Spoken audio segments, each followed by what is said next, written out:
തമിഴ് സിദ്ധ പരമ്പരയിൽ അവരുടെ വിശ്വാസം സിദ്ധന്മാരുടെ നാഥൻ മുരുകനാണെന്നാണ്.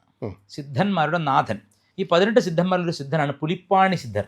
വ്യാഘ്രപാദർ, പുലിയുടെ പാണിയുള്ളവൻ. വ്യാഘ്രപാദമുനി ഞങ്ങളുടെ വൈക്കം മഹാദേവ ക്ഷേത്രത്തിൽ. എക്സാക്ട്ലി. തിരുമൂലർ ചിന്തിച്ചു, ഇദ്ദേഹം ചിന്തിച്ചു, അല്ല തപസ് ചെയ്യണോ അതോ കാരുണ്യത്തോടെ പശുക്കളെ സന്തോഷിപ്പിക്കണോ? ആ ശരീരം ഗുഹയ്ക്കകത്ത് ഉപേക്ഷിച്ചു. എന്നിട്ട് ആ ആത്മാവ് മൂലൻ്റെ ഉള്ളിൽ കയറി. എന്നിട്ട് മൂലൻ ജീവിച്ചു. അങ്ങനെയാണ് തിരുമൂലറായത്. എൻ്റെ ദൈവം നിന്റെ ദൈവം എന്നല്ല. എവിടെ പ്രേമമുണ്ടോ, എവിടെ അൻപുണ്ടോ, അൻപെന്ന് കാരുണ്യം, കമ്പാഷൻ ഇസ് ഗോഡ്. ഇപ്പം നിങ്ങൾ കാരുണ്യമുള്ള മനുഷ്യനാണോ, നിങ്ങൾ ദൈവീകത ഉള്ളവനാണ്. നിങ്ങൾ ഇനി മതത്തിൽപ്പെട്ടവനാണോ, കുരു തൊട്ടവനാണോ, കുരു തൊടാത്തവനാണോ, കുരിശിട്ടവനാണോ, കുരിശില്ലാത്തവൻ, അതൊന്നും പ്രശ്നമല്ല. അപ്പോൾ ഇറലിജിയസ് ആയിട്ടുള്ള ഏറ്റവും എല്ലാറ്റിനെയും ട്രാൻസെൻഡ് ചെയ്യുന്ന ഏറ്റവും ഉയർന്ന പ്രിൻസിപ്പിൾസാണ് സിദ്ധന്മാർ പറയുക. അതെടുത്തു കൊടുക്കും, ഇതായത് ചവച്ച് പിടിച്ചാൽ മതി. അപ്പോൾ എല്ലാത്തിനും മരുന്ന്. ഈ പെട്ടിയിലേക്ക് നോക്കില്ല എന്ന് വെച്ചാൽ എല്ലാത്തിനുള്ള മരുന്ന് അയാളുടെ കയ്യിലുണ്ട്. അപ്പോൾ അച്ഛനോട് പറഞ്ഞു, A teacher should know something of everything and everything of something. അതെ അതെ ഗുരുജി, കഴിഞ്ഞ ദിവസം നമ്മൾ സംസാരിച്ചപ്പോൾ അങ്ങ് അത്യപൂർവമായ ഒരു മന്ത്രത്തെക്കുറിച്ച് പറഞ്ഞു. മന്ത്രം എന്ന് തന്നെ പറയാം. തീർച്ചയായിട്ടും. ശ്രീനാരായണ ഗുരുദേവൻ രചിച്ച ബാഹുലേയാഷ്ടകം, ആ കൃതി എല്ലാ ബീജമന്ത്രങ്ങളും ഉള്ളതാണ്. അത് മാത്രമല്ല, ഈ മനോരോഗങ്ങൾ, മാനസിക വിഭ്രാന്തി, അല്ലെങ്കിൽ മനോരോഗം എന്ന് പറയണ്ട, ചിത്തഭ്രമം വരെ, അല്ലെങ്കിൽ ആ മനസ്സിനുണ്ടാവുന്ന അസ്വസ്ഥതകൾ മുതൽ ചിത്തഭ്രമം വരെ ഉള്ളതിന് ഒരു മരുന്നും വേണ്ട, ഈ ബാഹുലേയാഷ്ടകം ജപിച്ചാൽ മതി എന്ന് പറയുന്നു. അപ്പം ഞാൻ ഈ പറയുന്നത്, ചില ആളുകൾ പറയാറുണ്ട്, നാരായണ ഗുരുദേവൻ ഒരുപാട് കാര്യങ്ങൾ ഗുരുദേവനെ കുറിച്ച് പറയാറുണ്ട്. ഗുരുദേവൻ കേരളത്തിലല്ല ജനിച്ചിരുന്നതെങ്കിൽ ഇന്ത്യ മുഴുവൻ ആരാധിക്കുന്ന ശങ്കരാചാര്യോളം തന്നെയും വലുതാകുമായിരുന്നു, അഖിലേന്ത്യാ പ്രശസ്തി, അഖില ഭാരത പ്രശസ്തി വരുമായിരുന്നു എന്ന് പറയുന്നവരുണ്ട്. പിന്നെ ചിലർ പറയും ഗുരുദേവൻ്റെ കൃതികൾ കവി എന്ന നിലയിൽ ഗുരുവിനെ വിലയിരുത്തിയിട്ടില്ല എന്ന് പറയുന്ന ആളുകൾ. തീർച്ചയായിട്ടും സാധ്യമായ കാവ്യങ്ങൾ ഗുരുവിൻ്റെതായിട്ടുണ്ട്, ഗുരുവിൻ്റെ കാവ്യങ്ങൾ. അത് മലയാളം ഇതുവരെ കണ്ടിട്ടില്ല. നമുക്കത് ഓരോന്നോരും ചർച്ച ചെയ്യാം. അപ്പോൾ എനിക്ക് തോന്നുന്നത് ഈ ബാഹുലേയാഷ്ടകത്തെക്കുറിച്ച് ഞാൻ ആദ്യമായിട്ടാണ് ഇങ്ങനൊരു കാര്യം കേൾക്കുന്നത്. ശരിക്കും എന്താണ് ഈ ബാഹുലേയാഷ്ടകം?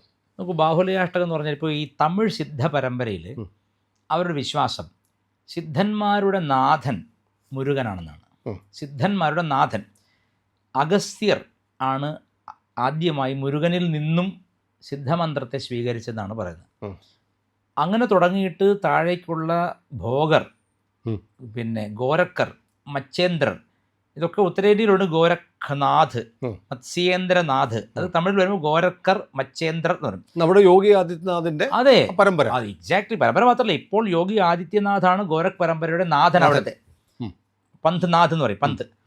അപ്പോൾ അഗത്യർ, ഭോഗർ, അഗസ്ത്യമുനി, അഗത്യർ, ഭോഗർ, പിന്നെ ഇപ്പോൾ പറഞ്ഞ ഗോരക്കർ, മച്ചേന്ദ്രർ, ചട്ടേമാമുനി, കുതുംബൈ സിദ്ധർ തുടങ്ങിയിട്ട് 18 സിദ്ധന്മാരാണ്. ഈ പാമ്പാട്ടി സിദ്ധർ 18 സിദ്ധന്മാർ ഈ സിദ്ധ പരമ്പരയുടെ പടിയാണ്. ശബരിമലയിലെ 18 പടി സത്യത്തിൽ 18 സിദ്ധന്മാർക്കുള്ള സ്മാരകങ്ങളാണ്. അങ്ങനെയാണ് ശരിക്കും. പക്ഷെ ഇവിടെ പറഞ്ഞു വരുന്നത് 18 മലകൾ അവിടെ ഉണ്ട്. അതെ അതെ അതെ, ഞാൻ ചോദിക്കാൻ പോലും 18 മലകളുണ്ട്. 18 അവിടെ 100-150 മലയുണ്ട് അവിടെ. ചില മലയൊക്കെ പറന്നു പോയിരിക്കാൻ വേണ്ടി കുരിശും നാട്ടിയിട്ടുണ്ട്, പേപ്പർ വെയിറ്റ് വെക്കുന്ന പോലെ. അപ്പോൾ ഈ മലകൾക്ക് പൂജ പണ്ടേ ഉണ്ട്. മലകളെ പൂജിക്കുന്ന പഴയ സമ്പ്രദായം. മലകളെയും നദികളെയും വൃക്ഷങ്ങളെയും ഒക്കെ നമ്മൾ ആരാധിക്കും. പക്ഷെ അതല്ല 18 പടി എന്ന് പറയുമ്പോൾ പടി പൂജ എന്ന് പറയുന്നത് സത്യം പറഞ്ഞാൽ ഈ 18 സിദ്ധന്മാരുടെ പൂജയാണ്. ഈ 18 സിദ്ധന്മാരിലൊരു സിദ്ധനാണ് പുലിപ്പാണി സിദ്ധർ. പുലിപ്പാണി സിദ്ധരുടെ പ്രത്യേകത വ്യാഘ്രപാദർ, പുലിയുടെ പാണിയുള്ളവൻ. വ്യാഘ്രപാദമുനി ഞങ്ങളുടെ വൈക്കം മഹാദേവ ക്ഷേത്രത്തിൽ. എക്സാക്ട്ലി. അവിടെയാണ് അദ്ദേഹത്തിന്റെ സമാധി. അത് പതഞ്ജലിയും വ്യാഘ്രപാദരും രണ്ടുപേരാണ്. ഈ ദ്വാരപാലകന്മാരായിട്ട് ചിദംബരത്ത് നിന്നാണ്. ആ വ്യാഘ്രപാദ മുനിയാണ് ഈ പുലിപ്പാണിയും തമിഴിൽ പറയുന്നത്. ഈ പുലിപ്പാണിയുടെ പ്രത്യേകത അദ്ദേഹം വൈദ്യനാണ്. ഈ 18 സിദ്ധന്മാരെല്ലാവരും വൈദ്യന്മാരുമാണ്. ഇപ്പോൾ കേരളത്തിൽ വൈദ്യർ എന്നൊരു കുലം തന്നെയുണ്ട്, വൈദ്യർ എന്നൊരു ജാതി തന്നെയുണ്ട്. അവരെല്ലാം തന്നെ 5 മന്ത്രങ്ങൾ ജപിക്കുന്നവരാണ്. ഞാൻ അവരുടെ സംസാരിച്ച് മനസ്സിലാക്കിയവരാണ്. വൈദ്യർ ജാതിയായിട്ട് ആണ് ഇവിടെ. വൈദ്യർ ജാതി ഉണ്ടോ അറിഞ്ഞൂടാ. ഈഴവ സമുദായത്തിൽ അതിപ്പോൾ ഈഴവർ എന്ന് പറഞ്ഞ ജനറൽ ക്ലാസിഫിക്കേഷൻ ആണ്. അതിൽ തന്നെ വളരെ സിദ്ധിയുള്ള പല സബ് ഗ്രൂപ്പ്സ് ഉണ്ട്. അതായത് വൈദ്യം നോക്കുന്നവർ, മറ്റു പണികൾ ചെയ്യുന്നവർ, അങ്ങനെ പലതുണ്ട്. അപ്പം ഈഴവർ എന്നൊരു ടോട്ടൽ ക്ലാസിഫിക്കേഷനാണ്, ജനറലാണ്. പക്ഷേ ഈ വൈദ്യർ സമുദായത്തിൻ്റെ പ്രത്യേകത, അവർക്ക് നമ്മളിപ്പോൾ ഒരു രോഗമായിട്ട് ചെന്നു, ഒരു സർപ്പദംശനമോ ചിത്തരോഗമോ എന്തോ ആയിക്കോട്ടെ, അവർ 3 കാര്യം പറയും: മണി, മന്ദിരം, ഔഷധം. തമിഴാണ്. മണി എന്ന് പറഞ്ഞാൽ രത്നം ധരിക്കണം. നക്ഷത്രത്തിനും രാശിക്കും ചേർന്ന് നക്ഷത്രത്തിൻ്റെ രത്നം ധരിക്കണം രോഗം മാറാൻ. അത് ജെമ്മോളജി എന്ന് പറയും. ജെമ്മോളജി 2 മന്ദിരം. മന്ദിരം തമിഴ് മന്ത്രം, സംസ്കൃതത്തിലെ മന്ത്രം തമിഴ് മന്ദിരമാണ്. തിരുമന്ദിരം തിരുമന്ത്രമാണ്. തിരുമൂലർ സിദ്ധരാണ് 18 സിദ്ധന്മാരിൽ. അപ്പോൾ ഒരു രോഗം മാറണമെങ്കിൽ ഔഷധത്തിന് ഉപരിയായിട്ട് രത്നങ്ങൾ ധരിക്കാം, അതുപോലെ മന്ത്രം ജപിക്കണം, പിന്നെയോ ഔഷധം. മൂന്നാമത്തെ ഔഷധത്തിന് സ്ഥാനം വൈദ്യന്മാർ കൊടുക്കുന്നുള്ളൂ. അപ്പോൾ മണി, മന്ദിരം, ഔഷധം. ഇതിൽ മണി എന്ന് പറയുന്നത് ശരീരത്തിൻ്റെ വിവിധ ഭാഗങ്ങളിൽ രുദ്രാക്ഷം അടക്കമുള്ള പല പല സാധനങ്ങൾ പരീക്ഷിച്ച് നോക്കും ഈ രോഗത്തെ അബ്സോർബ് ചെയ്യാൻ വേണ്ടിയിട്ട്, രോഗത്തെ. പക്ഷേ മന്ത്രമില്ലെങ്കിൽ ഈ മണി, അതായത് രത്നം ആക്ടിവേറ്റ് ആവില്ല. മന്ത്രമില്ലെങ്കിൽ ഔഷധവും ആക്ടിവേറ്റ് ആവില്ല. അപ്പോൾ ഇത് മൂന്നും വേണം. അതായത് മന്ത്രം ഇതിൻ്റെ പിവറ്റൽ, അതായത് വളരെ കേന്ദ്ര ശക്തിയാണ്. നാരായണ ഗുരുസ്വാമി എങ്ങനെയോ നമുക്കറിയില്ല, അദ്ദേഹത്തിന് ആ ഷോർട്ട് സ്പാൻ ഓഫ് ലൈഫ്, അതിനിടയ്ക്ക് എങ്ങനെയോ തമിഴ് സിദ്ധവൈദ്യം വശമാക്കിയിട്ടുണ്ട്. അത് ചിലർ പറയും അയ്യ വൈകുണ്ഠസ്വാമി അടുത്താണെന്ന് പറയും, ചിലർ അവർ ഗുരുവുണ്ട് തൈക്കാട്ട് അയ്യാവ്, അതൊന്നും നമുക്കറിയില്ല. ചട്ടമ്പി സ്വാമികൾക്കും നാരായണ ഗുരുസ്വാമികൾക്കും മന്ത്ര ഔഷധ രത്നധാരണത്തിൽ പൂർണ്ണമായ അറിവുണ്ടായിരുന്നു. എന്ത് മന്ത്രം ജപിച്ചാൽ എന്തും അസുഖത്തിന് മാറ്റം വരും എന്ന് കൃത്യമായിട്ട് അറിയാമായിരുന്നു. തിരുമന്ദിരത്തിൽ തിരുമൂലർ വളരെ വ്യക്തമായിട്ട്, ഒരു ചെറിയ ഉദാഹരണം പറഞ്ഞാൽ, ഒരു പുരുഷനും സ്ത്രീയും ഭോഗിക്കുമ്പോൾ, കുഞ്ഞുണ്ടാകാൻ വേണ്ടി ഭോഗിക്കുമ്പോൾ, ആ ഭോഗത്തിൻ്റെ റിലീസിൽ ശുക്ല ബഹിർഗമനത്തിൻ്റെ സമയത്ത് ഏത് നാസാദ്വാരത്തിലൂടെയാണ് ശ്വാസം ബഹിർഗമിക്കുന്നത് അതിനനുസരിച്ച് ആൺകുട്ടിയോ പെൺകുട്ടിയോ എന്ന് പണ്ടുള്ളവർ പറയുമായിരുന്നു എന്നാണ് പറയുന്നത്. ഇടത്തെ നാസാദ്വാരത്തിലൂടെയാണ് ശ്വാസം കൂടുതലായി ബഹിർഗമിക്കുന്നതെങ്കിൽ അത് പെൺകുഞ്ഞായിരിക്കുമെന്നും, വലത്തേതാണെങ്കിൽ അത് ആൺകുഞ്ഞായിരിക്കുമെന്നും ഇത് സൂര്യനാടിയും ചന്ദ്രനാടിയും വെച്ച് പറയാൻ തിരുമന്ദിരത്തിൽ പറയുന്നുണ്ട്. അങ്ങനെ പല പല ഔഷധങ്ങൾ. ഇപ്പോൾ നമ്മൾ പറയുന്ന മൂത്രം കുടിക്കുന്ന ചികിത്സ, നമ്മുടെ കൊല്ലം തുളസിക്ക് ഒരുപാട് ചീത്തപ്പേര് കേട്ട സംഗതി. സത്യത്തിൽ കൊല്ലം തുളസി അല്ല അതിൻ്റെ ഉപജ്ഞാതാവ് തിരുമന്ദിരത്തിൽ തിരുമൂല സിദ്ധനാണ്. അദ്ദേഹം പറയുന്നത് പ്രാക്ടീസ് ചെയ്യുന്ന പലരും ഉണ്ട്. നമ്മളൊരു വീഡിയോ കോഴിക്കോടുള്ള ഒരു അധ്യാപകൻ ഉണ്ട്. നമ്മുടെ മൊറാർജി ദേശായി പ്രധാനമന്ത്രിയായിരുന്നു, ഇതിൻ്റെ മെയിൻ ആളായിരുന്നു. അപ്പോൾ വജ്രൗളി അമരോളി എന്ന് 2 ചികിത്സ ഈ സിദ്ധവൈദ്യത്തിലുണ്ട്, അത് യോഗശാസ്ത്രത്തിലുമുണ്ട്. സിദ്ധവൈദ്യമാണ് അതിൻ്റെ മൂലസ്ഥാനം. തിരുമന്ദിരത്തിൽ അത് പറയുന്നുണ്ട്. അതായത് പുരുഷവന്ധ്യത, അതായത് പുരുഷൻ്റെ വന്ധ്യത, അതായത് പുരുഷന് കുഞ്ഞുണ്ടാവാത്ത അവസ്ഥ, സ്ത്രീക്കുള്ള വന്ധ്യത, ഇത് മാറ്റാൻ വേണ്ടിയിട്ടും പറയുന്നുണ്ട്. ചതവ് ശരീരത്തിൽ വന്നാലും പറയുന്നുണ്ട്. അപ്പോൾ രാവിലെ എഴുന്നേറ്റ് ഉടൻ ആദ്യത്തെ മൂത്രം 100 തുള്ളി വിട്ട് കളഞ്ഞിട്ട്, നടുവിൽ വരുന്ന മൂത്രം സമ്പാദിച്ചിട്ട് അവസാനത്തെയും വിട്ട് കളഞ്ഞിട്ട് അത് കുടിക്കണം എന്നാണ് പിന്നെ തിരുമന്ദിരത്തിൽ തിരുമൂലർ പറയുന്നത്. കേൾക്കുന്ന പ്രേക്ഷകർ എന്നെ തെറി വിളിക്കരുത്, ഇത് തിരുമൂലർ പറഞ്ഞാണ്, തെറിയിട്ട് അങ്ങോട്ട് വിട്ടാൽ മതി കേട്ടോ. പ്രത്യേകം പറയണം, നല്ല നമ്മൾ രണ്ടുപേരും പറയും, മൂത്രം കൂടി പറയുന്നു പറയും. ഇപ്പം എന്തിനാ ഇത്രയും ഒരു പ്രീടെക്സ്റ്റ് തന്നെന്ന് വെച്ചാൽ, നാരായണ ഗുരുസ്വാമി നമ്മൾ ധരിക്കുന്ന പോലെ ഒരു കേവലം വേദാന്തി അല്ല. പലർക്കും ധാരണ നാരായണ ഗുരുസ്വാമി ഒരു വേദാന്തിയാണ് എന്നാണ്. വളരെ കൃത്യമായിട്ട് അദ്ദേഹത്തെ അടയാളപ്പെടുത്താൻ പറ്റുന്ന ഒരു കാര്യം, അദ്ദേഹം ഒരു തമിഴ് സിദ്ധനാണെന്നാണ് ഞാൻ മനസ്സിലാക്കുന്നത്. തമിഴ്നാട്ടുകാരെന്നല്ല, തമിഴ്നാട്ടിൽ പ്രചരിച്ചിരിക്കുന്ന സിദ്ധ പരമ്പരയുടെ ഒരു കണ്ണിയായിട്ടേ നാരായണ ഗുരുവിനെ എണ്ണാൻ പറ്റുള്ളൂ. അവരെല്ലാം കവികളാണ്.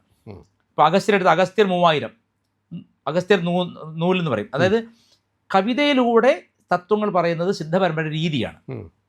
ഈ 18 സിദ്ധന്മാരും ഇതുപോലെ പല പാട്ടുകൾ പാടി നടന്നിട്ടാണ് തത്വം പഠിപ്പിച്ചത്. തിരുമൂലർ തന്നെ ജാതിയെ ആദ്യമായി ഉല്ലംഘിച്ച സിദ്ധൻ തിരുമൂലരാണ്. കൈലാസത്തിൽ നിന്ന് ഒരു ശിവഭൂതഗണമായ ഒരാളെ ശാപം നേടിയിട്ട് ഭൂമിയിൽ പോയി ജനിക്കാൻ തപസ് ചെയ്തിട്ട് ശാപം ഒഴിവാക്കാൻ വിടുകയാണ്. അയാൾ തെക്ക് നാട്ട് തേടി വന്നിട്ട് അദ്ദേഹത്തിൻ്റെ കൂടെ ഉണ്ടായിരുന്ന പതഞ്ജലിയോട് ചോദിച്ചൊരു സ്ഥലം കണ്ടെത്തി അവിടെ ഗുഹയിൽ തപസ് തുടങ്ങിയപ്പോൾ ഏതാനും ദിവസം കഴിഞ്ഞപ്പോൾ കുറേ പശുക്കളുടെ കൂട്ടക്കരച്ചിൽ കേൾക്കുകയാണ്, അവിട്ട് കരയാണ്. അപ്പോൾ ഈ സിദ്ധന് തോന്നി, എന്താണ് ഈ പശുക്കൾ കരയുന്നത്? നോക്കുമ്പോൾ പശുക്കൾ ഒരു പറയൻ, അന്നത്തെ ജാതിയാണ് പറയാൻ. അയാൾ അവിടെ ബോധം കെട്ട് മരിച്ചു കിടക്കുന്നു പറയാൻ. പറയൻ്റെ പേര് മൂലൻ എന്നാണ്. മൂലൻ എന്ന് പറഞ്ഞാൽ ശിവൻ എന്നാണ് അർത്ഥം, പ്രപഞ്ചത്തിൻ്റെ മൂലകാരണൻ. അപ്പോൾ മൂലൻ ചത്ത് കിടക്കുന്നു, പശുക്കൾ കരയുന്നു. മൂലൻ മേയിച്ച് നടന്നിരുന്ന പശുക്കളാണിവ. അത്ര സ്നേഹം കൊടുത്ത് വളർത്തിയ പശുക്കൾക്ക് തങ്ങളുടെ നാഥൻ മരിച്ചല്ല വിഷമത്തിൽ അവർ കരയാണ്. അപ്പോൾ തിരുമൂലർ ഇദ്ദേഹം ചിന്തിച്ചു, അല്ല തപസ് ചെയ്യണോ അതോ കാരുണ്യത്തോടെ പശുക്കളെ സന്തോഷിപ്പിക്കണോ? അപ്പം അദ്ദേഹം വിചാരിച്ചു, ആ ശരീരം ഗുഹയ്ക്കകത്ത് ഉപേക്ഷിച്ചു. എന്നിട്ട് ആ ആത്മാവ് മൂലൻ്റെ ഉള്ളിൽ കയറി. എന്നിട്ട് മൂലൻ ജീവിച്ചു. അങ്ങനെയാണ് തിരുമൂലറായത്. അപ്പോൾ പിന്നെ അയാൾ ഒരു തത്വജ്ഞാനിയായ യോഗിയാണ് ശരീരത്തിൽ കയറിയിരിക്കുന്നത്. പശുക്കളുടെ സന്തോഷത്തിന് വേണ്ടി ഇദ്ദേഹം പശുക്കളെ മേച്ച് യാത്ര തുടങ്ങി. വീട്ടിൽ പോയപ്പോൾ ഭാര്യ ഞെട്ടിപ്പോയി. കാരണം പറയുന്നതൊക്കെ സിദ്ധാന്തമാണ്, വലിയ വേദാന്തമാണ് പറയുന്നത്. ഇന്നലെ പറഞ്ഞാൽ രാവിലെ പോയപ്പോൾ പറഞ്ഞ കാര്യമല്ല പറയുന്നത്. അപ്പം അവർ അകന്നു. ഇദ്ദേഹം പാടിക്കൊണ്ട് പശുക്കളെ മേച്ച് നടന്നു എന്നാണ്. അങ്ങനെ 3000 പാട്ടുകൾ പാടിയെന്നാണ്. ആ 3000 പാട്ടുകളിൽ യോഗശാസ്ത്രമുണ്ട്, വേദാന്തമുണ്ട്, ശിവയോഗ തത്വങ്ങളുണ്ട്, കുണ്ടലിനി അവേക്കണിങ്ങിൻ്റെ പ്രോസസ്സസ് ഉണ്ട്, മരുന്നുണ്ട്, മന്ത്രമുണ്ട്, രത്നമുണ്ട്, എല്ലാം ഉണ്ട്. തിരുമൂലരുടെ തിരുമന്ദിരം. ആ തിരുമന്ദിരത്തിലെ പ്രധാനപ്പെട്ട ഒരു ചൊല്ല് നാരായണ ഗുരുസ്വാമി അടക്കമുള്ള മറ്റ് എല്ലാ സിദ്ധന്മാർക്കും നിദർശകമായി നിന്ന ഒരു ചൂണ്ടുപലകയാണ്. അൻപേ ശിവം. അതായത് എന്താണ് ദൈവം, എന്താണ് ഈശ്വരൻ എന്നുള്ള ആളുകളുടെ ചോദ്യത്തിന് തിരുമൂലർ പറഞ്ഞ മറുപടിയാണ് അൻപേ ശിവം.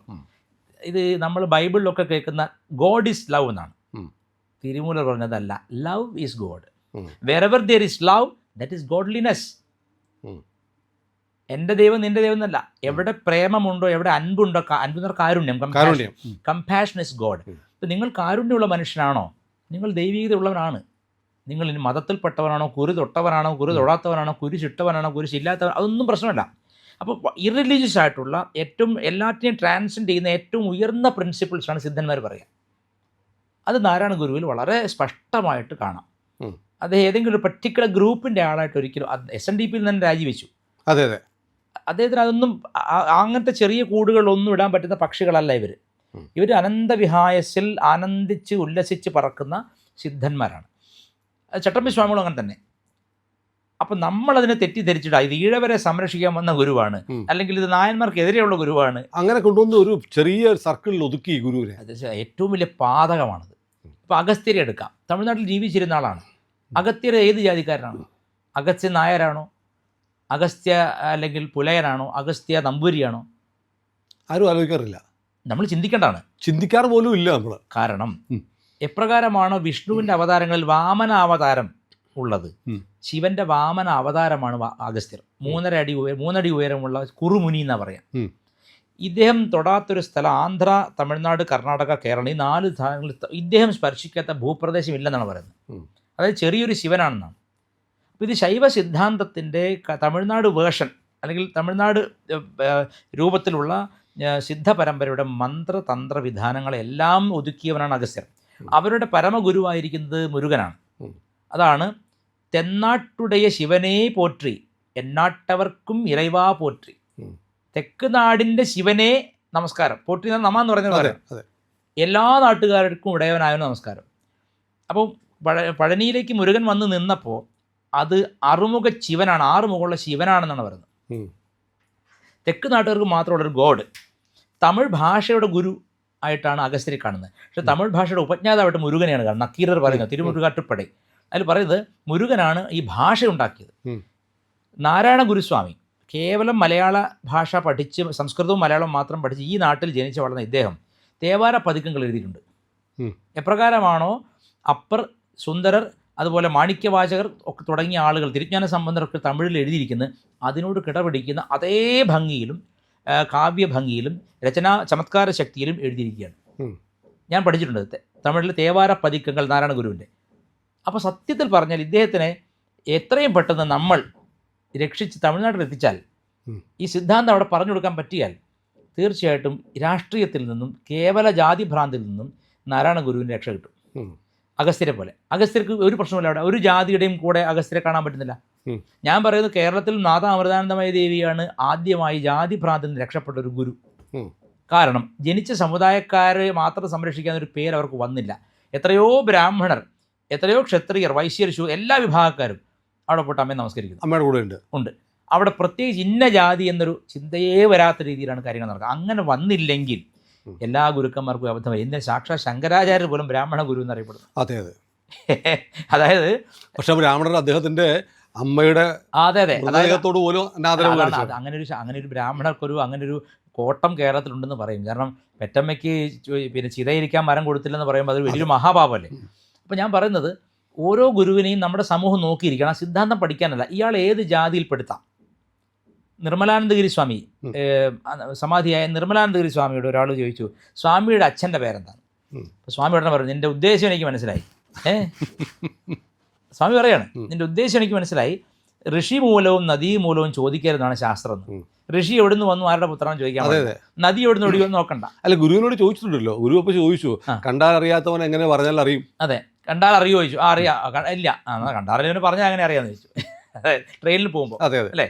അപ്പം ഞാൻ പറഞ്ഞത് ഇവരെ എന്തുകൊണ്ടാണ് അയാൾക്ക് സംശയം എന്നറിയോ? നാരായണ ഗുരുവിന് വളരെ തേജസ്സുള്ള, ഇപ്പം ചിത്രങ്ങളിൽ കാണുന്ന ഒരാളായിരുന്നില്ലെന്നാണ് പലരും പറഞ്ഞ് ഞാൻ കേട്ടിട്ടുള്ളത്. കാരണം നമ്മുടെ മരിച്ചുപോയ പണ്ഡിതനായ മാഷ്, നമ്മുടെ തുറവൂർ വിശ്വംഭരൻ സാറിൻ്റെ അച്ഛൻ്റെ ഗുരുവാണ്. അച്ഛന് ഉപദേശം കൊടുത്തിട്ടുള്ള ഗുരുവാണ്. വിശ്വംഭരൻ സാറിൻ പറഞ്ഞിരിക്കുന്നത്, അച്ഛൻ പറയുന്നത് പഴുത്ത നാരങ്ങയുടെ നിറമെന്നാണ് പറയുന്നത്.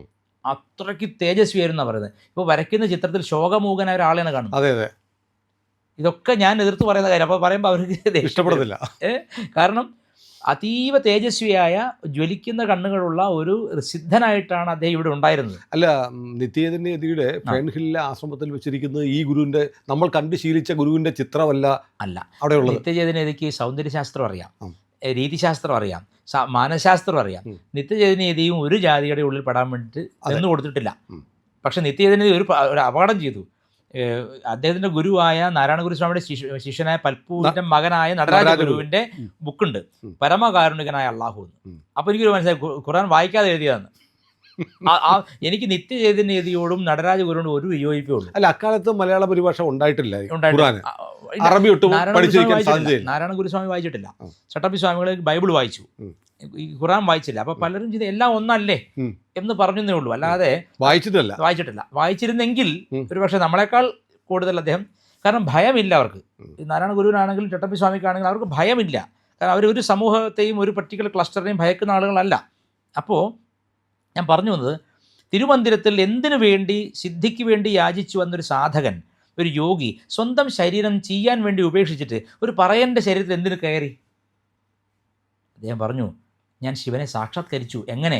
എനിക്ക് അൻപുണ്ടായി. എനിക്ക് മനുഷ്യരല്ലാത്ത പശുക്കളുടെ കരച്ചിൽ പോലും സഹിക്കാൻ പറ്റുന്നില്ല. കാരുണ്യം എൻ്റെ ഒരു ഉറവ പൊട്ടി. മൂലനോ പറയാനോ പുലേനോ എന്നുള്ള വ്യത്യാസം എനിക്കില്ല. എല്ലാറ്റിലും ഒരേ ശിവൻ ഇരിക്കുന്നു. അപ്പോൾ അതാണ് അൻപേ ശിവം. അപ്പോൾ എല്ലാ മതങ്ങളുടെയും അൾട്ടിമേറ്റ് പോയിന്റ് എന്തായിരിക്കണം, അത് ആദ്യമേ പറഞ്ഞ ആളാണ് തിരുമൂലർ. അൻപേ ശിവം. നിങ്ങൾ സെർച്ച് ചെയ്യുന്ന ശിവൻ കൈലാസത്തിലല്ല, അല്ലെങ്കിൽ വൈകുണ്ഠത്തിലല്ല വിഷ്ണു. പ്രേമമാണ്. എവിടെ നിങ്ങൾക്ക് സഹജീവികളോടും മറ്റും അൻപുണ്ടാകുന്നോ അതാണ് നിങ്ങൾ തരുന്ന ദൈവം. ഞാൻ ചോദിക്കട്ടെ, ഇത് തന്നെയാണ് മലയാളത്തിൽ പല പല കൃതികളിലൂടെയും നാരായണ ഗുരുസ്വാമി എഴുതിയിരിക്കുന്നത്. പിന്നെ ഒരു ജാതി, ഒരു മതം, ഒരു ദൈവം എന്ന് ഗുരുദേവൻ പറഞ്ഞു. ഇതാരാണ് ആദ്യം പറഞ്ഞത്? മുമ്പേ പറഞ്ഞിട്ടുണ്ട്, തിരുമൂലർ പറഞ്ഞിട്ടുണ്ട്. ഒன்றേ കുലം. വൈകുണ്ഠസ്വാമി പറഞ്ഞു. അത് അദ്ദേഹം വൈകുണ്ഠസ്വാമി പറയുന്നതും എവിടുന്നാണ് കിട്ടിയത്? തിരുമൂലർ എന്നാണ്. ഒன்றേ കുലം ഒരുവനേ ദൈവം.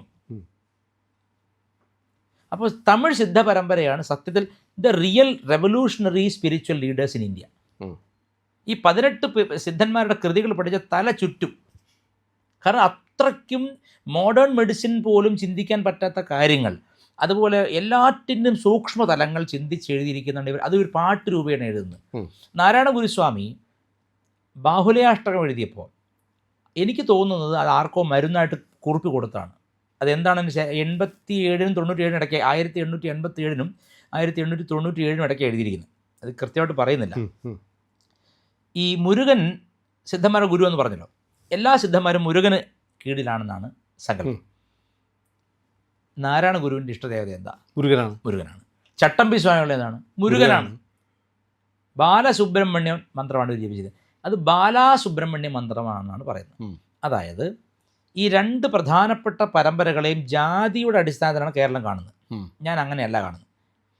ചട്ടമ്പി സ്വാമിയുടെ നായന്മാരുടെ അപ്പൂപ്പനും നാരായണ ഗുരുദേവ് ഇഴവന്മാരുടെ അപ്പൂപ്പനുമായിട്ട് കാണുന്നത് മഹാദയനീയാവസ്ഥയാണ്, ശുദ്ധ തെമ്മാടിത്തരമാണ്. ഈ ഒരു കാര്യത്തിൽ എനിക്ക് വെള്ളാപ്പള്ളിയോട് അടക്കമുള്ള ആൾക്കാരോട് വിയോജിപ്പുണ്ട്. കാരണം അവർ ചെയ്യേണ്ടത് കൃതികളെ പഠിപ്പിക്കാനുള്ള, അതെല്ലാവർക്കും സാഹചര്യങ്ങൾ ഉണ്ടാക്കുക വേണ്ടത്. അല്ലെങ്കിൽ ഇത് ഞങ്ങളുടെ ഗുരുവാണ്ടാ, നീ ആരടാ പറയാം, ആ രീതി പാടില്ല. നമ്മളെല്ലാം ശ്വസിക്കുന്ന വായു പോലെ ശുദ്ധമായ പവിത്രമായ അറിവാണ് അവർ തന്നത്. അതിനെ ഞാനൊരു കുപ്പിയിലാക്കിയിട്ട് ഇത് എൻ്റെ കുപ്പിയിലുള്ള വായുവാണ്, നീ എങ്ങനെ ശ്വസിക്കും ചോദിച്ചാൽ അത് വിട്ടിത്തരമാണ്. ഞാൻ പറഞ്ഞത് മുരുകൻ്റെ മന്ത്രമാണ് ഉപാസിക്കുന്നതെങ്കിലും അഗസ്ത്യർ 400 എന്നൊരു പുസ്തകത്തിൽ എഴുതിയിട്ടുണ്ട്. അതിലാണെന്നാണ് തോന്നുന്നത്, സിദ്ധരകളിൻ ദൈവമടി ബാലാദേവി, അതായത് ലളിതാ ത്രിപുരസുന്ദരിയുടെ മകളുടെ സ്ഥാനത്തുള്ള 9 വയസ്സുള്ള കുട്ടിയായിട്ട് ബാല എന്ന ദേവിയെ, ത്രക്ഷരീ വിദ്യയുള്ള ദേവിയെ കാണിക്കുന്നു. ആ ബാലയെയും സുബ്രഹ്മണ്യം ചേർത്ത മന്ത്രമാണ് സിദ്ധന്മാർ ഉപാസിക്കുന്നത്. അതാണ് ബാലാസുബ്രഹ്മണ്യ മന്ത്രം എന്ന് പറയുന്നത്. ഇപ്പോൾ കുട്ടിയായ സുബ്രഹ്മണ്യം എന്നല്ല ശരിക്കും എൻ്റെ അർത്ഥം. ബാല ചേർന്നിരിക്കുന്ന സുബ്രഹ്മണ്യൻ, ബാലസുബ്രഹ്മണ്യൻ അല്ല, ബാലാസുബ്രഹ്മണ്യനാണ് ശരിക്കും. ദീർഘമുണ്ട്. പക്ഷെ പറയുമ്പോൾ ഗോപ്യമാക്കാൻ വേണ്ടി ഇവർ പല അടവെടുക്കും. രഹസ്യങ്ങൾ ഒളിപ്പിക്കാൻ വേണ്ടി ഗുരുദേവൻ തന്നെ ഇതിലൊരു സാധനം ചെയ്തു വെച്ചിട്ടുണ്ട്. അത് പറയാം. ഇതിൽ ബാഹുലേയാഷ്ടത്തിൽ ഇതിൽ ഓരോ ശ്ലോകം തുടങ്ങുന്നത് ഓം ഓം ഓം ഹോമ ധൂമ പ്രകടതട ജടാ കോടി ഭോഗി പ്രപൂരം. നമ്മുടെ അണ്ണൻ രാവണൻ ശിവനെ പറ്റി ശിവതാണ്ഡവ സ്തോത്രത്തോട് കിടപിടിക്കുന്ന രീതിയിലാണ് എഴുതിയിരിക്കുന്നത്. അതായത് സംസ്കൃത കാവ്യ ചമത്കാര ശക്തി. നാരായണ ഗുരുവിൻ്റെ ഒരു കൃതി ആരെഴുതിയെന്ന് മറച്ചു വെച്ചിട്ട് ഒരു സംസ്കൃത പണ്ഡിതനെ കാണിച്ചാൽ അത് ശങ്കരാചാര്യ എഴുതിയെന്നേ പറയുള്ളൂ. അവിടെ ഭാഷാപരമായ നൈപുണ്യത്തിൽ ഒരു കടുകിട പോലും പുറകിലല്ല എന്നാണ് ഞാൻ പറഞ്ഞതിനർത്ഥം. ഇത് പറയുമ്പോൾ പലർക്കും ചൊടിക്കും. അത് ജാതി കൊണ്ട് ചൊടിക്കുന്നതാണ്. അതെ അതെ, ജാതി കൊണ്ട് അതിന് മരുന്നില്ല. കഷണ്ടിക്ക് വരെ മരുന്നുണ്ട്. ഇപ്പോൾ ഇത് ഫിക്സ് ചെയ്യാം, മറ്റേ മുടി കിളിർത്ത് വരും. ഇതിൽ ഓരോന്നിനും തുടക്കത്തിൽ അക്ഷരങ്ങൾ നോക്കുക. ഓം, അം, ഉം, മനസ്സിലായില്ലേ? ഹ്രീം, ക്ലീം, സൗം, ശം, രം, ഹം, നം, ഭം, വം. എന്താണ് പറയാം? ഓം, അം, ഉം, ശ്രീം, ഹ്രീം, ക്ലീം, സൗം, ശരവണയ്ക്ക് പകരം ശരഹണയാണ്. അതിന് അർത്ഥമാണ്, അത് സൂക്ഷ്മമാണ്. പറയാം. ശരഹണഭവ, ശരവണ ഭവ എന്ന് പറയുന്നതാണ് ശരഹണ. അതിനൊരു കാരണമുണ്ട്. അത് വളരെ സൂക്ഷ്മമാണ്. ഈ ഹംസയോഗ പ്രകാരം, അതായത് സിദ്ധന്മാരുടെ മന്ത്രമാണത്. ഈ ശരവണ ഭവ എന്നുള്ള മന്ത്രം പല രീതിയിൽ പെർമ്യൂട്ടേഷൻ കോമ്പിനേഷൻ ഉപയോഗിക്കും സിദ്ധന്മാർ. ഓരോ പണം ഉണ്ടാക്കാൻ വേണ്ടിയിട്ട് ഒരു മന്ത്രം കോമ്പിനേഷൻ ഉണ്ട്. രോഗം മാറാൻ ഒരു കോമ്പിനേഷൻ ഉണ്ട്. പല കോമ്പിനേഷൻ അവർ പ്രയോഗിക്കും. ശരവണ എന്ന് പറയുന്നത് ശരഹണ എന്ന് പറയും. അങ്ങനെ പറയൂല്ലേ? പറയും. നമശിവ എന്നുള്ള യനമ ശിവ എന്ന് പറയും. നമയ ശിവ എന്ന് പറയും. അതിന് ഓരോ ലക്ഷ്യമുണ്ട്. ഷഡ്കർമ്മങ്ങൾക്ക് ഉപയോഗിക്കുന്നതാണ് പഞ്ചാക്ഷരി മന്ത്രം. അപ്പോൾ നമശിവ എന്നുള്ളത് സാധാരണ ഓർഡർ അല്ലാതെ മയന ശിവ, യനമ ശിവ എന്നൊക്കെ ഉപയോഗിക്കും. 6 രീതിയിൽ കോമ്പിനേഷൻ വരും. 6നും 6 ലക്ഷ്യമാണ്. ഞാൻ ആദ്യം കേൾക്കുന്നത്. അതെ. ഇതിലും മുരുകമന്ത്രത്തിനും ശരവണ ഭവനും വളരെ പോർട്ടൻ്റ് മന്ത്രമാണ്. ആ മന്ത്രത്തിനും ഇത്ര ബീജാക്ഷരം നോക്കൂ. ഓം, അം, ഉം, ഹ്രീം, ക്ലീം, സൗം. ഇത്രയും ബീജാക്ഷരം ചെയ്താൽ ബാക്കി വരും. എത്ര ബീജാക്ഷരമുണ്ട്? ഓം, ഓം എടുക്കണം. ഓം പ്രണവം വേണം. ഓം, അം, ഉം, ശ്രീം, ഹ്രീം, ഐം, ക്ലീം. 7 അക്ഷരങ്ങൾ. ഓം ഇട്ട 6 തലയ്ക്കും 6 അക്ഷരങ്ങൾ ബീജാക്ഷരം വെച്ചിട്ടാണ് ശരഹണ ഭാവ എന്നിട്ടിരിക്കുന്നത്. ഇത് വളരെ സൂക്ഷ്മമായ മന്ത്രപ്രയോഗമാണ്. ചിത്തരോഗത്തെ പൊട്ടുന്നതിനെ ശമിപ്പിക്കാനുള്ള കഴിവുണ്ട്. ഈ മന്ത്രം ഉപയോഗിച്ച് ഭസ്മം ഉണ്ടാക്കി കൊടുക്കുമായിരുന്നു പണ്ട് വൈദ്യന്മാർ. അതിനായ വൈദ്യന്മാരുടെ കാര്യം പറഞ്ഞു. ഈ ബാഹുലേയാഷ്ടകം രചിക്കുന്നതിന് മുൻപ് ബാഹുലേയാഷ്ടകം ചൊല്ലാൻ അറിയാതെ അവർക്ക് കിട്ടിയ മന്ത്രപ്രകാരം ഈ മന്ത്രം ഉപയോഗിച്ചിട്ട് ഭസ്മം ജപിച്ചു കൊടുക്കുമായിരുന്നു സിദ്ധവൈദ്യം. ആ മന്ത്രം ഇതിനകത്ത് ചേർത്തിട്ടുണ്ട്. അതിങ്ങനെ പാലിൽ പിന്നെ മരുന്ന് കലക്കി തരുന്ന പോലെയാണ് ഗുരുദേവൻ ചെയ്തിരിക്കുന്നത്. നേരിട്ട് മരുന്ന് തരാതെ. അപ്പോൾ ഉറപ്പായിട്ടും പണ്ട് ഗുരു എൻ്റെ അടുത്ത് വന്നിട്ട് ആരോ പറഞ്ഞു, സ്വാമി കുട്ടിച്ചാത്തൻ്റെ വലിയ ശല്യമുണ്ട് എന്ന് പറഞ്ഞു. അപ്പോൾ ഗുരു ഒരു കത്തെഴുതി കൊടുത്തു എന്നാണ് പറയുന്നത്. അവിടെ പോയി വായിച്ചാൽ മതി, ചാത്തനേറ് നിന്നു എന്ന് പറയുന്നത് പോലെ ഒരു പക്ഷേ ആരോ വന്നപ്പോൾ അങ്ങ് ആദ്യം പറഞ്ഞതുപോലെ കുറിപ്പടിയായി എഴുതി കൊടുത്തതായിരിക്കും. അത് അങ്ങനെ എല്ലാ കൃതികളും. ഇപ്പോൾ ദൈവദശകം അങ്ങനെ എഴുതിയാണ്. ഒരു സ്കൂളിൽ ചെന്നും വിദ്യാലയത്തിൽ ചെന്നും കുട്ടികൾക്ക് ഒരു പ്രാർത്ഥന വേണം. അവിടെ നിമിഷ കവിയാണ്. കുമാരനാശാൻ്റെ കവിതകളിൽ എത്രയും ഇഷ്ടപ്പെടുന്ന ആളാണ് ഞാൻ. കുമാരനാശാൻ, വള്ളത്തോൾ, ഉള്ളൂരൊക്കെ വായിക്കും. പക്ഷെ കുമാരനാശാൻ കൽക്കട്ടയിൽ സംസ്കൃതം പഠിക്കാൻ പോയിട്ട് അവിടുത്തെ രാജാവ് പട്ടും കൈവളയും കൊടുത്തു എന്നാണ്. വള കൊടുത്തു. അത്രയും പണ്ഡിതനായി. സൗന്ദര്യലഹരി, അതാണ് പണ്ട് EMS പറഞ്ഞ് ബ്രിട്ടീഷുകാർ പട്ടും വളയും കൊടുത്തു എന്ന് പറഞ്ഞ ആശയം. EMSനൊക്കെ അത്രയേ വിവരമുള്ളൂ. EMSനെ നമ്മളിപ്പോൾ ഈ സാംസ്കാരിക കേരളം ഓർക്കുന്നുണ്ടോ? ഇല്ലല്ലോ. നാരായണ ഗുരുവിനെ നമ്മളൊക്കെ മരിച്ച് മണ്ണിടിച്ചാലും ഓർക്കും. തീർച്ചയായിട്ടും. ഗുരു മാത്രമല്ല, ഗുരുമഹാനാശാനും ചട്ടമ്പിശകളൊക്കെ ഉണ്ടാവും. ഇവരൊക്കെ ആരും ഓർക്കുന്നു? MGS നന്നായി പറഞ്ഞിട്ടുണ്ട്. ഈ പിന്നെ LRA വന്നല്ലോ 1964. അപ്പോൾ ഭാര്യയുടെ പേരിലേക്ക് എല്ലാം മാറ്റിയതാണ്. അതെ അതെ. അല്ല, അങ്ങ് പറഞ്ഞു വന്ന് കൽക്കട്ടയിൽ പോയി. അവിടുത്തെ വലിയ പണ്ഡിതന്മാർ ഇദ്ദേഹത്തെ അംഗീകരിച്ചു. എന്നിട്ട് അദ്ദേഹം സൗന്ദര്യലഹരി ശങ്കരാചാര്യ സൗന്ദര്യലഹരി മലയാളത്തിലാക്കിയിട്ടുണ്ട്. ഒന്ന് വായിച്ച് നോക്കണം. ഭക്തന്മാരും പ്രേക്ഷകരും ഒക്കെ വായിക്കണം. ബാലചന്ദ്രൻ ചുള്ളിക്കാട് മാതൃഭൂമിയിൽ ഇപ്പോൾ അത് മലയാള കവിതയാക്കി എഴുതുന്നുണ്ടെന്ന് കേട്ടു. ഇത് സൗന്ദര്യലഹരി. കുമാരനാശാൻ്റെ വായിച്ചിട്ട് മാത്രമേ അത് വായിക്കാവൂ എന്ന് എല്ലാവരോടും ഒരു അഭ്യർത്ഥന നടത്തി. ബാലചന്ദ്രൻ ചുള്ളിക്കാട് ഒന്നാന്തരം കവിയാണ്, അതെ, തർക്കമില്ലാത്ത കവിയാണ്, ഒന്നാന്തരം കവിയാണ്. പക്ഷേ കുമാരനാശാൻ എഴുതി വെച്ചിരിക്കുന്നതിന് അപ്പുറത്തൊന്ന് വെക്കാൻ പറ്റുമോ എന്ന് ഞാൻ ശങ്കിക്കുന്നു. പറ്റില്ല എന്നാണ് എൻ്റെ നിശ്ചയദാർഢ്യം. പറ്റില്ല. കാരണം കുമാരനാശാൻ എഴുതിയിരിക്കുന്നത് കണ്ടാൽ ഞെട്ടിപ്പോകും നമ്മൾ. ശങ്കരാചാര്യർ മലയാളത്തിൽ എഴുതിയവരുണ്ട്. ശങ്കരാചാര്യനെ മലയാളത്തിൽ എഴുതി അങ്ങനെ ഉണ്ടാവും. ഇതിന് നാരായണ ഗുരുസ്വാമി ഈശാവാസ്യോപനിഷത്ത് മലയാളത്തിൽ എഴുതിയിട്ടുണ്ട്. ചിന്തിക്കാൻ പറ്റുന്ന കാര്യമില്ല. ഇപ്പോൾ ഇവിടെ നമ്മൾ പറയില്ലേ സംസ്കൃത പണ്ഡിതനാണ്, വേദം പഠിച്ചു എന്നൊക്കെ പറയില്ലേ, അവർക്കൊന്നും ഒരു അര കവിത പോലും എഴുതാൻ പറ്റില്ല. നാരായണ ഗുരുവിനോട് ഇപ്പോൾ ഋഗ്വേദം കൊടുത്താലും മലയാളത്തിലാക്കും. അതാണ് സിദ്ധൻ, ദ പെർഫെക്റ്റഡ് മാസ്റ്റർ എന്നർത്ഥം. അതായത് അവൻ പൂർണ്ണ വിദ്യകളിൽ പൂർണ്ണനായി. അപ്പോൾ എന്തും കരതലാമലകമാണ്, എന്തും കയ്യിലുണ്ട്. അപ്പോൾ പണ്ട് വൈദ്യന്മാർ 5 മന്ത്രം ജപിക്കും, അതിലൊന്ന് ഈ മന്ത്രമാണ്. ആദ്യത്തെ അക്ഷരങ്ങൾ അത് ഭസ്മം കയ്യിലെടുത്തിട്ട് അല്ലെ മരുന്ന് കയ്യിലെടുത്തിട്ട് നെഞ്ചോട് ചേർത്തിട്ട് അവർ ഈ 5 മന്ത്രവും ജപിച്ചിട്ടേ മരുന്ന് കൊടുക്കുകയുള്ളൂ. അപ്പോൾ ചിത്തഭ്രമമുള്ളവന് ഇത് ജപിച്ച് സ്ഫുടം ചെയ്ത ഭസ്മം കൊടുക്കും. അത് വായിൽ ഇട്ട് നേരിട്ട് കഴിക്കാൻ വേണ്ടി കൊടുക്കുമായിരുന്നു, നെറ്റിയിൽ പൂശാൻ കൊടുക്കുമായിരുന്നു. ഇതൊക്കെ ചെയ്യുമ്പോൾ നമ്മൾ മനസ്സിലാക്കേണ്ട ആ മരുന്നിൻ്റെയും മന്ത്രത്തിൻ്റെയും മണി, അതായത് രത്നം, ഈ 3 കാര്യങ്ങളെയും ചേർത്തുകൊണ്ടാണ് പണ്ട് ചികിത്സിച്ചിരുന്നത്. കാരണം ചികിത്സ എന്ന് പറയുന്നത് ഒരു സൈക്കോസൊമാറ്റിക് പ്രോസസ്സാണ്. അലോപ്പതിയോട് നമ്മൾ ഉടക്കുന്ന വിഭാഗം ഇതാണ്. അലോപ്പതി മനസ്സിനെ കണക്കിലെടുക്കുന്നേയില്ല, ശരീരം മാത്രമേ ഉള്ളൂ. Just somatic. It is not at all related to the psyche of the person. ആയുർവേദവും ഹോമിയോപ്പതിയും എന്തിനൊരളവ് വരെ യുനാനിയും മനസ്സിനെ കൂടെ കണക്കിലെടുക്കുന്നുണ്ട്. പണ്ട് ഒരു വൈദ്യനെടുത്ത് ചെന്നാൽ ആദ്യം ചോദിക്കുക ശീലങ്ങളെപ്പറ്റി, എപ്പോൾ ഉണരും, എപ്പോൾ ഉറങ്ങും. ഹോമിയോപ്പതിയിൽ അങ്ങനെയാണ്. അതാണ് ഹോമിയോപ്പതി സൈക്കോസൊമാറ്റിക് ആണ്. ഹാനിമാൻ എഴുതി വെച്ചിട്ടുണ്ട്, മെറ്റീരിയൽ മെഡിക്കലുണ്ട്. ഇതൊരു സൈക്കോസൊമാറ്റിക് ട്രീറ്റ്മെൻറ്റ് സിസ്റ്റമാണ്. അപ്പോൾ എക്സസ് മാസ്റ്റർബേഷൻ കുട്ടികളിൽ എന്തുകൊണ്ട് വരുന്നു? ദേ ലാക്ക് സംതിങ് എൽസ്.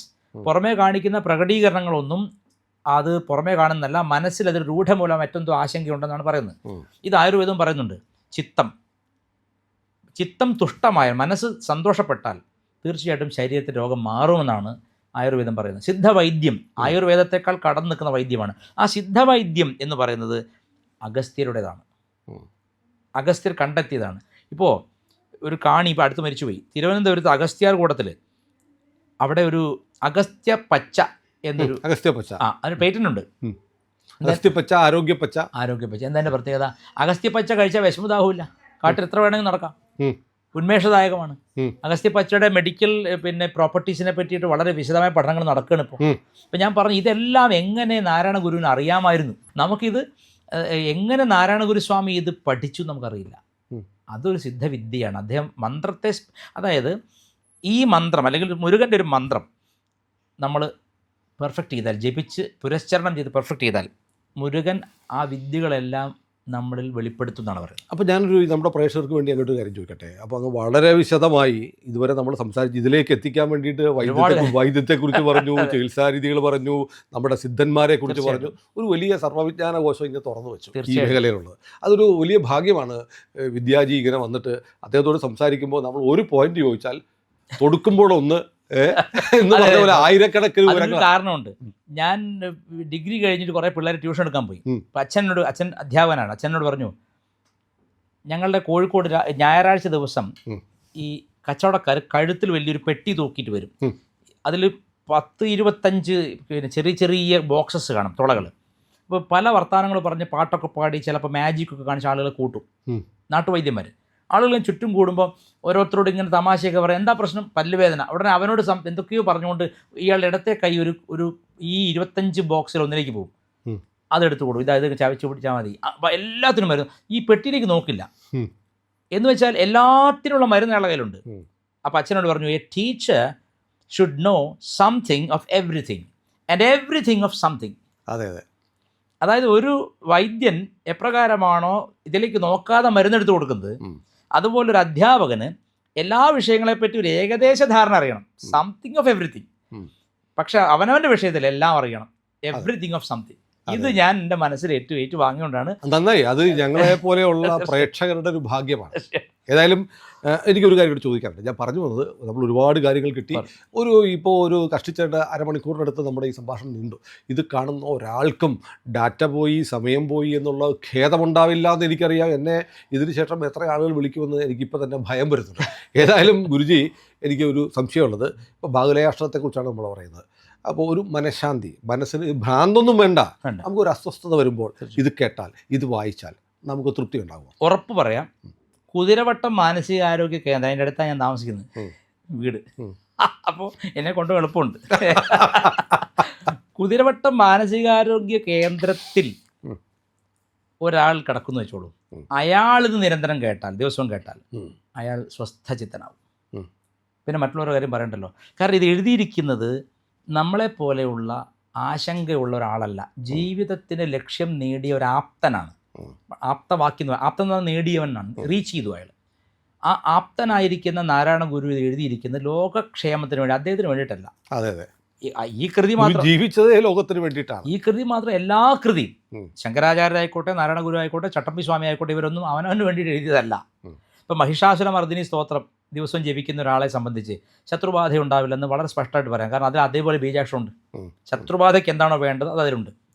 അതുപോലെ ഇതിൽ ഒരു മനക്ലേശമുള്ള ആളുടെ ചിത്തത്തിൻ്റെ കാലുഷ്യം ശമിക്കാനുള്ള മരുന്നുണ്ട്. ഇത് നിത്യം ജപിക്കുന്നവന് വേണ്ട. ഞാൻ പലരോടും അങ്ങനെ പറഞ്ഞിട്ട്, പല ആൾക്കാരോട് പറഞ്ഞിട്ട്, അവർക്കൊരു within A span of 12 weeks, 12 ആഴ്ചയ്ക്കുള്ളിൽ തന്നെ ഫലിക്കും. മാറ്റം, നല്ല മാറ്റം ഉണ്ടാകും. ഇനി ഇത് ചൊല്ലാൻ കൂട്ടാക്കില്ല, വട്ടുള്ളവൻ കൂട്ടാക്കില്ലല്ലോ. ആയുർവേദത്തിൽ പറയുന്നുണ്ട്, സ്നാനം നിഷേധിക്കുന്നത് ഒരു ചെറിയ ചിത്തഭ്രമാണെന്ന്. ചിലർ രാവിലെ കുളിക്കില്ല, കുളിക്കാൻ പറഞ്ഞ ദേഷ്യം വരും. ഒരു കുഴപ്പമാണത്. അത് ആയുർവേദം പറയുന്നത് ഇച്ചിരി തുടങ്ങിയിട്ടുണ്ടെന്നാ. കാരണം ഇതെല്ലാം നമ്മുടെ ലൂനാർ ചാന്ദ്രമാണല്ലോ. അപ്പോൾ ചന്ദ്രൻ്റെ വൃദ്ധിക്ഷയങ്ങൾക്കനുസരിച്ച് മനസ്സ് മാറും. അപ്പോൾ നല്ല വട്ടുള്ള ആൾക്ക് പൗർണമിക്ക് മുഴുവട്ടായിരിക്കും. ശരീരത്തിന് രോഗം ഉള്ള ആൾക്ക്, വലിവുള്ളവന് അമാവാസിക്ക് വല്ലാതെ കൂടും. അത് വാവുള്ളപ്പോൾ വലിവ് കൂടുന്ന് പറയില്ലേ. ആ, ഭൂമിയിലെ ജലം ചന്ദ്രനെ അപേക്ഷിച്ച് ഉയരുന്നു. കടൽ നോക്കിയാൽ അറിയാം. അപ്പം ചന്ദ്രൻ്റെ വൃദ്ധിക്ഷ അനുസരിച്ച് അമാവാസിക്ക് ഭയങ്കര തേരയായിരിക്കും, വേലിയേറ്റം വേലിയിറക്കം. മനസ്സിനും ഉണ്ടത്. കാരണം നമ്മുടെ ശരീരത്തിലും 70% വെള്ളമാണ്. നമ്മുടെ ഹ്യൂമൻ ബോഡിയിൽ 70% ജലമാണ്. കടലിലെ വെള്ളം ചന്ദ്രനനുസരിച്ച് ഉയരുമെങ്കിൽ നമ്മുടെ ശരീരത്തിൽ ജലവും. അതെ, മൈൻഡ് ഇസ് വാട്ടർ.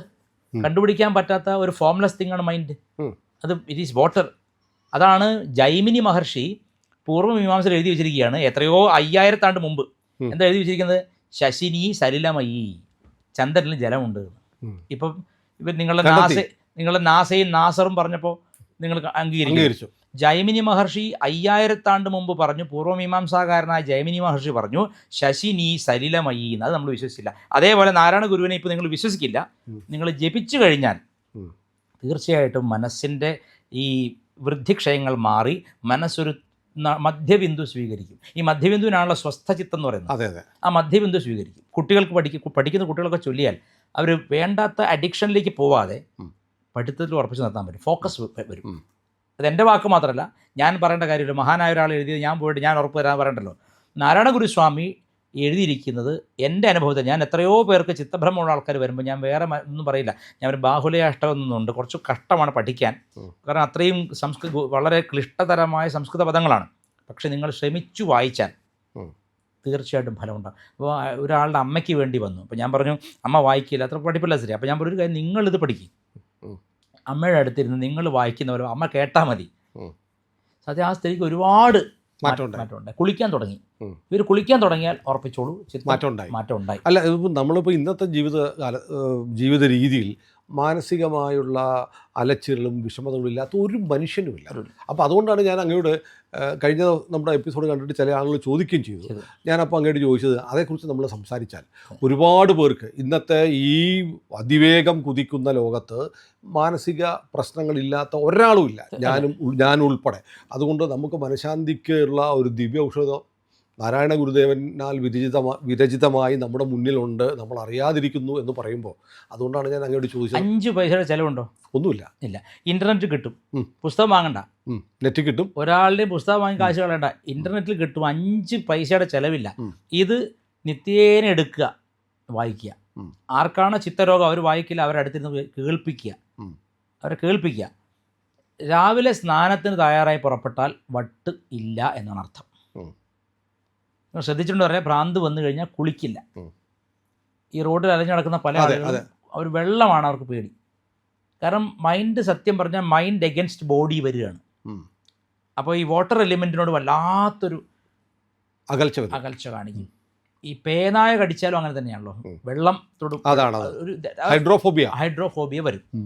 അത് ചിത്തഭ്രമത്തിൻ്റെ അങ്ങേ അറ്റത്ത് നിൽക്കുന്ന പല ആളുകളെയും സിദ്ധന്മാരായി തെറ്റിദ്ധരിച്ചിട്ടുണ്ട് മലയാളികൾ. ഇത് രണ്ടും വളരെ ചെറിയ വ്യത്യാസമേ ഉള്ളൂ. ഒരാൾ സിദ്ധനാണോ വട്ടനാണോ എന്നുള്ളത് ശരിക്കും പറഞ്ഞാൽ പെട്ടെന്ന് മനസ്സിലാവില്ല. അപ്പോൾ കണ്ണുകൾ ജലമയമായിരിക്കും വട്ടുള്ളവർക്ക്. കണ്ണിൽ നല്ലോണം എപ്പോഴും നീര് നിറഞ്ഞു നിൽക്കുന്ന നേരത്ത് തോന്നും. സിദ്ധന്മാരും അങ്ങനെയാണ്, അവരുടെ കണ്ണും ആർദ്രമാണ്, അത് കാരുണ്യം കൊണ്ടാണ്. ഇത് വട്ടമാണ്, അത് അൻപാണ്, ഇത് വട്ടാണ്. അപ്പോൾ ഈ പറഞ്ഞത് ഇത് വളരെ ചെറിയൊരു നൂൽപ്പാലമാണ്. മനസ്സ് എനിക്കും അങ്ങേക്കും ആർക്കും വരാം. ഒരു നിമിഷാർത്ഥം, ഒരു വലിയ ലോസ്, പണം ലോസ് ആയാൽ പെട്ടെന്ന് വട്ട് വരാം. അതെ, വളരെ പ്രിയപ്പെട്ട ഒരാളുടെ മരണമാവാം, അല്ലേ, വേർപാടാവാം. അപ്പോൾ ഞാൻ പറഞ്ഞു ഇത് ആർക്കും വരാം. ഇത് പഠിച്ചു വെക്കുന്ന ഗുണം ചെയ്യും. കാരണം സാക്ഷാൽ മുരുകൻ്റെ പ്രത്യക്ഷ ദർശനം നേടിയ ആളാണ് നാരായണ ഗുരുസ്വാമി. സിദ്ധന്മാരുടെ പരമ്പരയുടെ നാഥനായ മുരുകനെ സാക്ഷാത്കരിച്ച ആളുകളാണ് ചട്ടമ്പി സ്വാമികളും നാരായണ ഗുരുസ്വാമികളും. അപ്പോൾ അവരെഴുതുന്നൊന്നും നമ്മൾ പറയുന്ന പോലെ പുലമ്പലോ ജൽപ്പനോ അല്ല, മന്ത്രമാണ്. മന്ത്ര സമാനം എന്നങ്ങ് പറഞ്ഞ് തെറ്റാണ്, മന്ത്രം തന്നെയാണ്.